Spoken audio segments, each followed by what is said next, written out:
En el episodio de hoy, directos oyentes, voy a ocuparme de otro de los 14 principios de la lógica nomológica, que es el principio de opción lícita. Tienen ustedes en sus pantallas los 14 principios de la lógica nomológica y hago un repaso: tres reglas de inferencia, dos normas y 9 implicaciones normativas.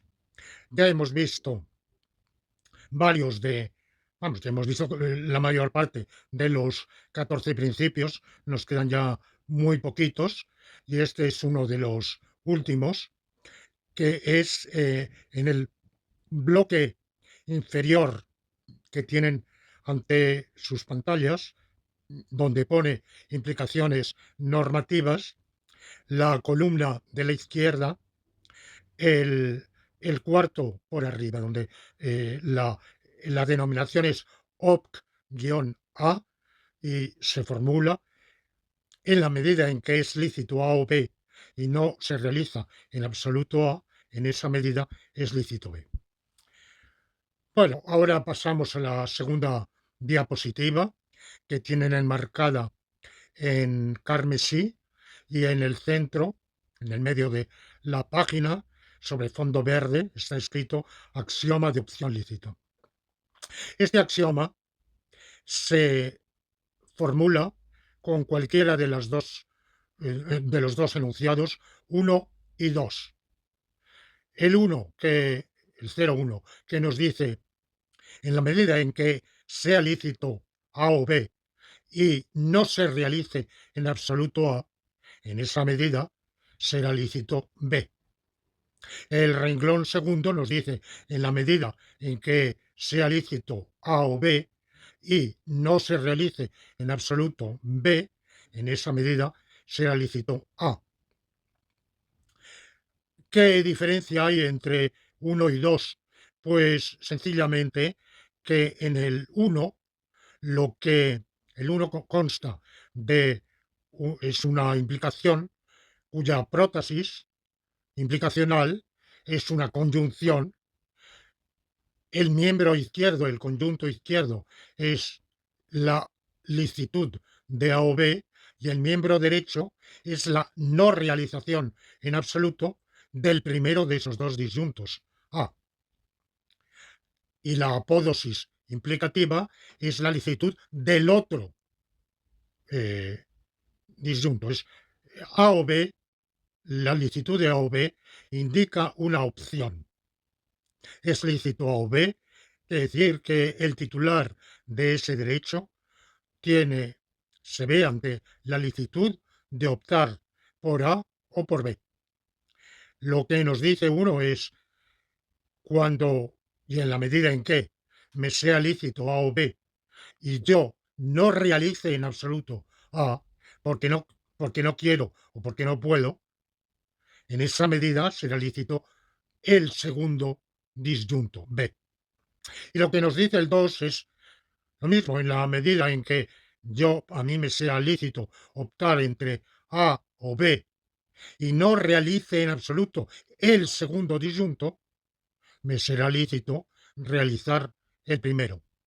Esto, ¿por qué equivalen 1 y 2? Sencillamente porque A o B es lo mismo que B o A, por el principio de conmutatividad de la disyunción o de simetría. Hace 2 o 3 grados es lo mismo que hace 3 o 2 grados. Ha nacido en Córdoba o en Jaén es lo mismo que ha nacido en Jaén o en Córdoba. Esto es así semánticamente.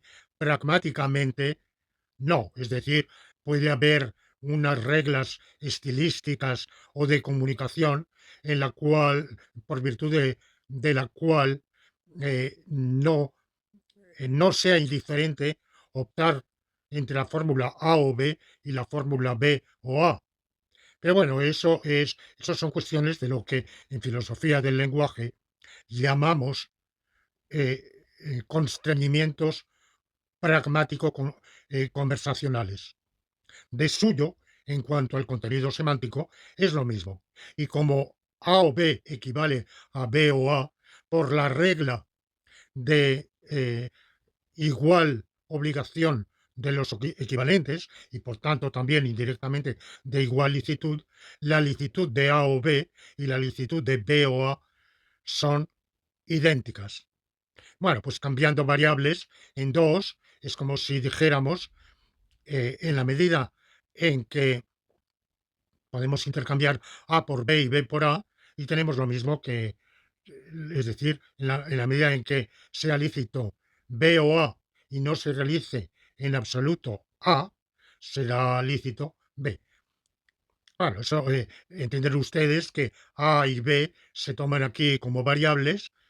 Técnicamente no son variables, son letras esquemáticas, pero para nuestro propósito divulgativo podemos considerar que son variables. Ahora, pasamos ahora a 3.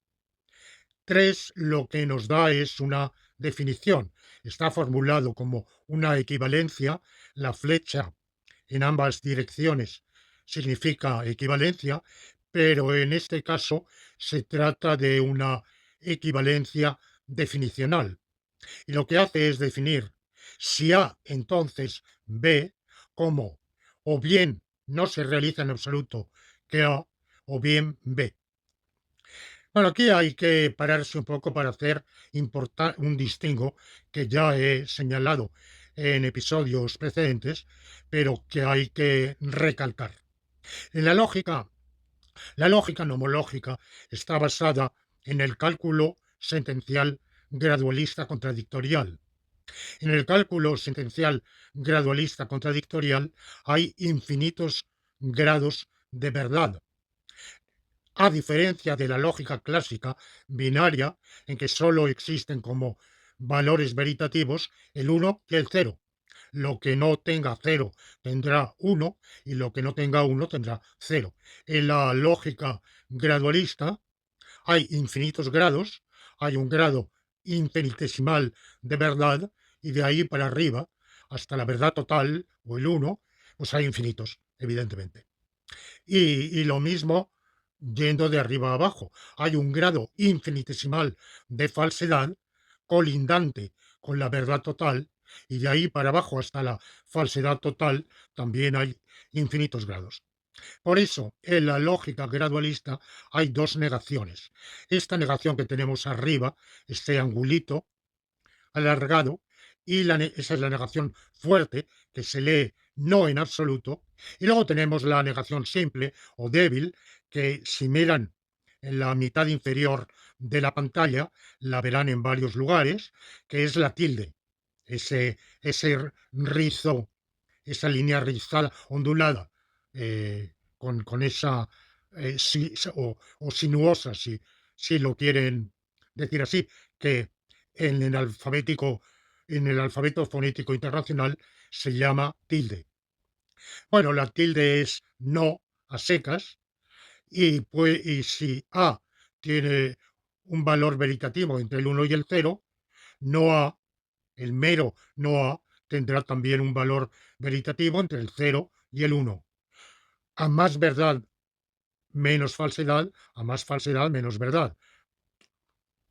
Pero digamos, si A es verdadero en un 70%, pues podemos decir que aproximadamente no A será verdadero en un 30%. Podemos tener otras funciones, pero esa que es la de Łukasiewicz, la que inventó el gran lógico polaco Jan Łukasiewicz, es la más sencilla. Bueno, porque aunque la lógica gradualista difiere muchísimo de la de Łukasiewicz, pero se inspira en ella. El primer el primer creador de una lógica infinivalente fue el nunca lo bastante alabado Jan Łukasiewicz. Bueno, este es el primer distingo entre las dos negaciones. Y luego está el distingo entre implicación y condicional. En el renglón 1 y en el renglón 2, lo que aparece, la flecha, es implicación. Y la implicación es verdadera cuando el implicante es, a lo sumo, tan verdadero como el implicado. En la prótesis no excede en verdad en grado de verdad a la apódosis. Eso es lo que dice es un signo en lógica como el de menor o igual en aritmética. En cambio, en el renglón 3 tienen la herradura que denota un condicional, y el condicional, el sí entonces, no conlleva esa connotación de grado, sino sencillamente el condicional, si A entonces B, nos dice ni más ni menos que de haber alguna verdad en A, también tiene que haberla, también la habrá en B. O sea, una de dos, o A carece totalmente de verdad, o B tiene verdad. No A en absoluto, o bien B. Bueno, pues el renglón 3 lo que hace es definir el condicional. El renglón 4 sencillamente es el resultado de aplicar la definición dada en 3 al axioma formulado en 1, sustituyendo mentalmente A herradura B, o sea, si A entonces B, por no A en absoluto o bien B. Entonces, eh, haciendo esa sustitución, el 4 lo que nos está diciendo es que en la medida en que sea lícito abstenerse totalmente de A o bien B y que no suceda en absoluto, A, en esa medida será lícito B. Ahora pasamos a un teorema del cálculo sentencial gradualista, que es el 5, el renglón 5, que nos dice que A implica la negación fuerte de la negación fuerte de A. No al revés, la negación fuerte de la negación fuerte de A no implica A. Hay una ley de las álgebras booleanas, que es la involución, y es que P equivale a no P. Y esto es verdad en la lógica gradualista, contradictorial, si el no se toma como negación simple o débil. Pero para la negación fuerte no es así. ¿Por qué no es así? Piénsenlo. Supongamos que A tiene un valor intermedio y para simplificar voy a imaginar que es 50% verdadero y 50% falso. Su negación fuerte tendrá un valor cero, porque la negación fuerte, el no en absoluto, está diciendo que A carece por completo de verdad. Y eso es la mayor falsedad que hay que decir, porque es verdad a medias, pero es verdad. Por tanto, no A en absoluto será totalmente falso. Pero si no A en absoluto es totalmente falso, cero, su negación, sea fuerte, sea débil, tendrá un valor 1. Por consiguiente, si A tiene algún grado de verdad, el que sea, la negación fuerte de la negación fuerte de A tendrá el valor 1, el máximo. Por otro lado, si A carece completamente de verdad, tendrá un valor 0 y la falsedad total implica cualquier cosa, porque nada puede tener menos verdad que la falsedad total, que no tiene absolutamente ninguna. Por tanto, por todo ello, el 5 es un teorema del cálculo sentencial gradualista. Ahora, eh, el, en el 4 desplegamos de nuevo, voy a reemplazar A, si A entonces B, por la definición correspondiente previamente indicada en el renglón 3 y entonces reformulo 4 como 6. En la medida en que sea lícito no A en absoluto o B, y que no se realice en absoluto, que no se realice en absoluto A, en esa medida será lícito B.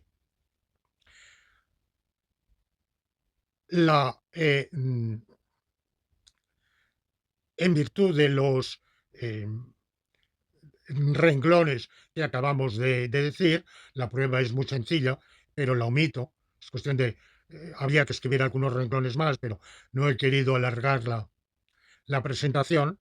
Pasamos a 7.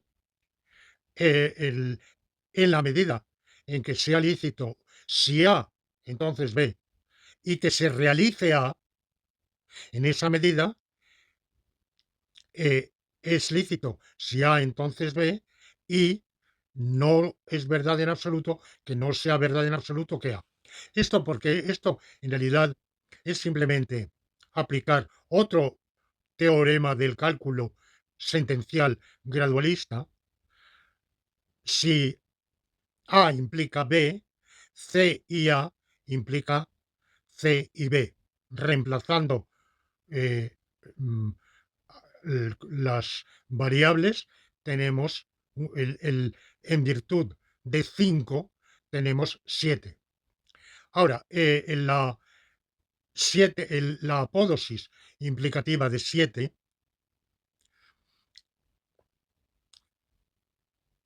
más la apódosis implicativa de 7 más mm, el teorema del cálculo sentencial 5, concluimos que 8, el que sea lícito si A entonces B y A implica B, porque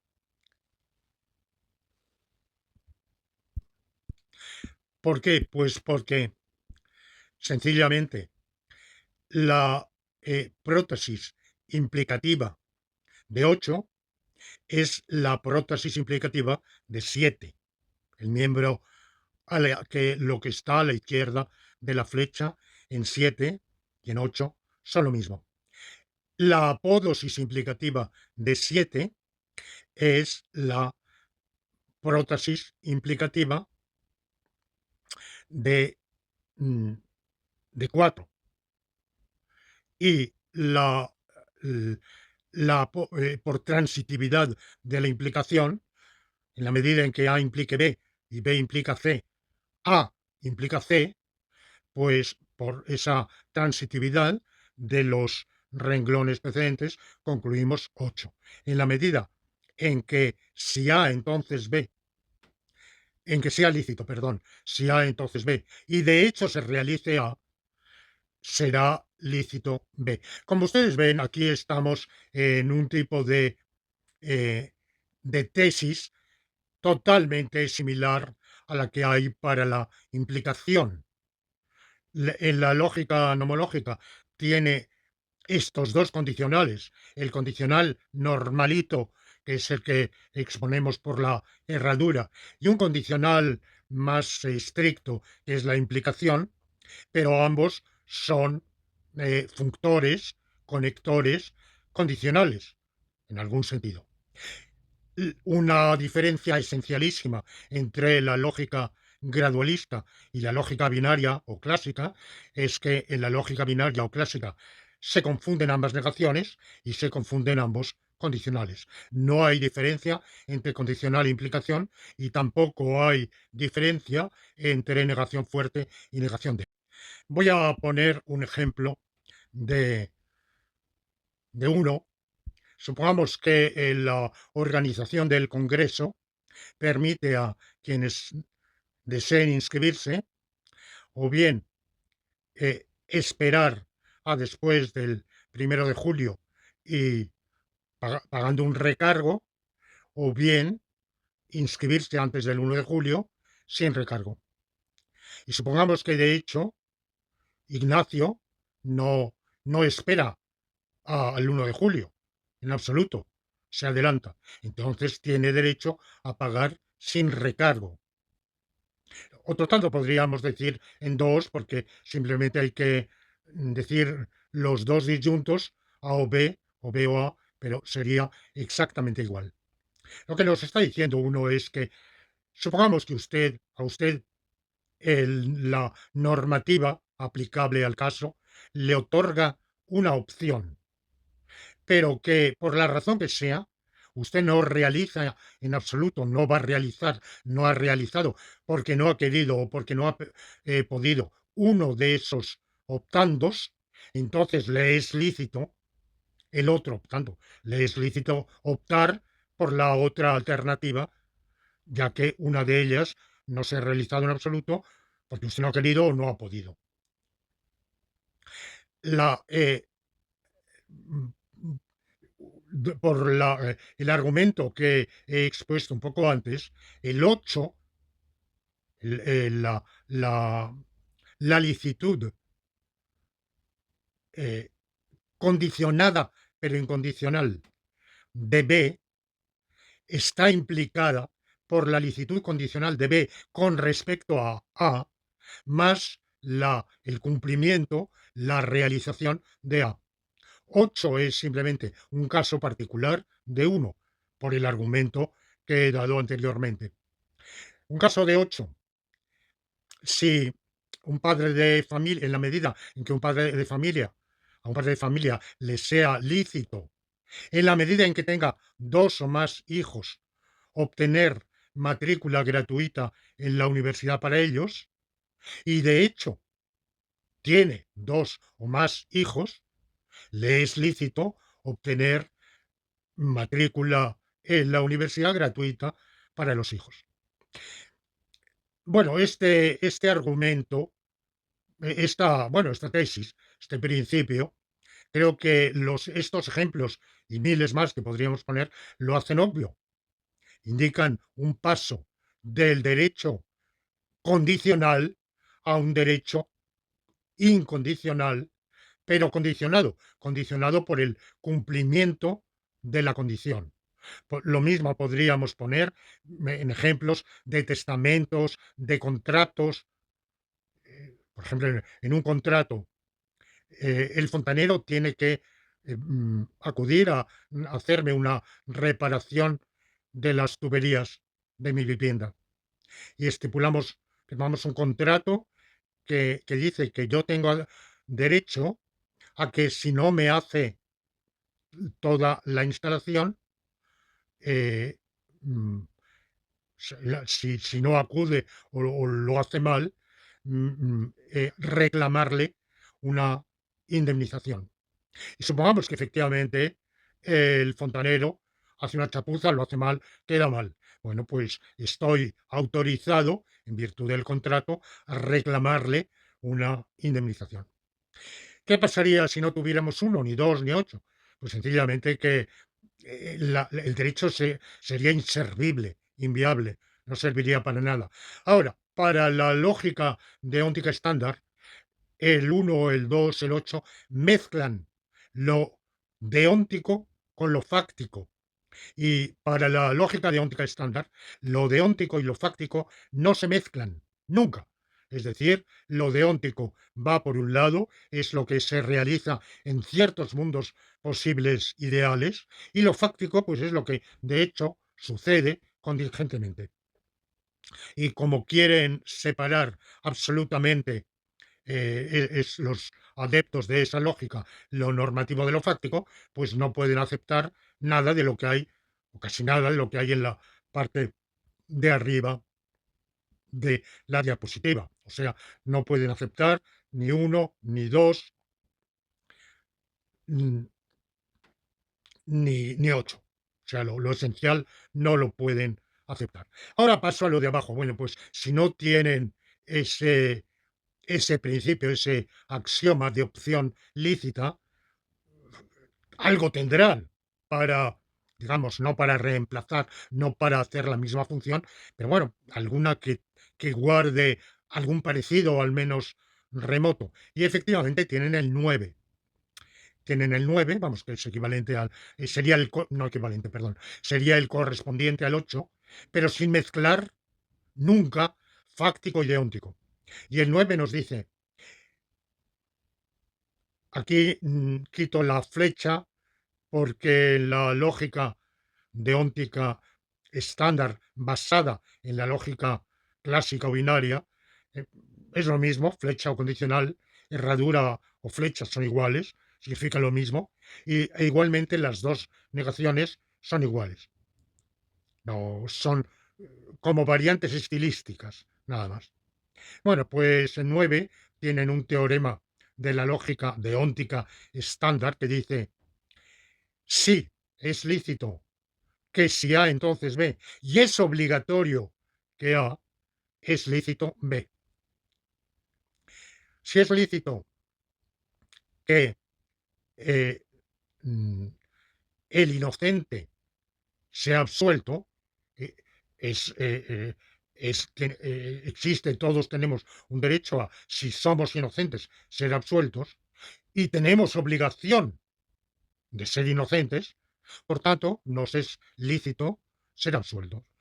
Claro, una consecuencia de esto es que todos tenemos derecho a ser absueltos, por culpables que de hecho seamos, porque los hechos no inciden para nada, lo fáctico no incide para nada en lo normativo. Bueno, pues tienen después el renglón 10. El renglón 10 es como el renglón 3, con una diferencia significativa, y es que en el 10 está la negación simple o débil, el mero no a, y en cambio en 3 está la negación fuerte. ¿Por qué? Porque para la lógica binaria no hay diferencia alguna entre esas dos negaciones. Por tanto, el 10 define, lo que nos dice es que, en virtud de la definición, la licitud de que si A entonces B equivale a la licitud de o no A o B. Por otro lado, tenemos el renglón 11, que este sí vale para ambas lógicas. La lógica es una de las pocas cosas en común, alguna que otra hay entre la lógica deóntica estándar y la lógica nomológica, que la no licitud de no A equivale a la obligación de A. Bueno, voy a omitir algunos de los renglones siguientes. El, el 13 es un teorema de la lógica deóntica estándar, totalmente rechazado en la lógica nomológica, que dice que la licitud de A o B equivale a la licitud de A o la licitud de B. En la lógica nomológica, ni lo que está a la izquierda del signo de equivalencia implica lo que está a la derecha, ni lo que está a la derecha implica lo que está a la izquierda. O sea que es uno de los casos en los cuales más flagrante y aguda es la divergencia radical entre la lógica deóntica estándar y la lógica nomológica. En la lógica deóntica estándar, la licitud de A o B es una licitud de opción entre A y B, mientras que la disyunción entre la licitud de A y la licitud de B, o sea, lo que se expresa en el miembro equivalencial derecho de 13, es lícito que A o es lícito que B, no hay opción ninguna. Es simplemente una constatación de que o bien lo uno, o bien es lícito A, o bien es lícito B. Pero que sea lícito A no implica que sea lícito optar entre A y B, que sea lícito A o B, que me sea lícito retirar el cheque, la hoja de paga a fin de mes, no implica que me sea lícito retirar la hoja de paga o romper la oficina o romper un mueble, por ejemplo. El, de ningún modo. Y el que sea lícito A o B no implica ni que sea lícito A ni que sea lícito B. Por tanto, no implica la distinción entre lícito A y lícito B, a menos, a menos que entre tanto se haya, ya sea verdad o vaya a ser verdad, mejor dicho, vaya a ser totalmente falso uno de los dos, A o B. Si es lícito A o B, pero no se realiza o no se va a realizar en absoluto A, en esa medida será lícito B, lo que teníamos en 1. Pero mientras no añadamos ese conjunto y no se realiza en absoluto A, no podemos concluir la licitud de B. Por tanto, el 13 es una fórmula, es un teorema de la lógica deóntica estándar en el cual se ve la más aguda y radical distancia que existe entre esa lógica y la lógica nomológica. Por otro lado, el principio 16 es exclusivo de la lógica binaria clásica. Lo que nos dice es que A y no A, o bien B, equivale a B. ¿Por qué? Porque la lógica binaria, o bien A tiene un valor 1 o bien tiene un valor 0. Si tiene un valor 1, no A tiene un valor 0 y su conjunción tiene un valor 0. Entonces, la disyunción entre 0 y el valor de B será el valor de B, independientemente de que este sea 0 o 1. Y lo mismo, si, si, en, si A vale 0, no A valdrá 1, pero la conjunción entre A y no A seguirá valiendo 0 y la disyunción entre 0 y B será el valor de B, ya sea 0 o ya sea 1. Bueno, esta fórmula 16 mmm, tiene su correspondiente en la lógica gradualista, pero con tal que reemplacemos la negación simple, esta, esta tilde, por la negación fuerte, el angulito. Entonces, sí, que sea A y a la vez totalmente falso que A, eso es totalmente falso, evidentemente, porque si A tiene alguna verdad, su negación total es totalmente falsa y la conjunción entre ambos será totalmente falsa. Por tanto, tendrá el valor cero. Y lo mismo, si A es totalmente falsa, la conjunción con no A será totalmente falsa y será cero, y entre cero y el valor de B, que es la disyunción, prevalecerá el valor de B, sea el que fuere. De manera que la fórmula 16 valdría en la lógica binaria, vale, en la lógica binaria con una modificación esencialísima, y es cambiar la negación débil por la fuerte.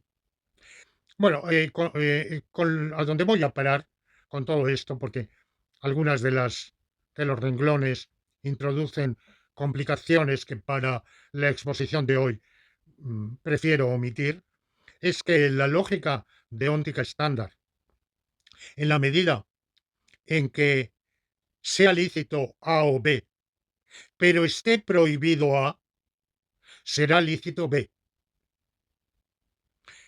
Es decir, que si la ley nos autoriza a optar entre A o B, pero otra ley nos prohíbe A, de ahí resulta la licitud de B, aunque de hecho nosotros transgredamos esa prohibición y realicemos lo prohibido.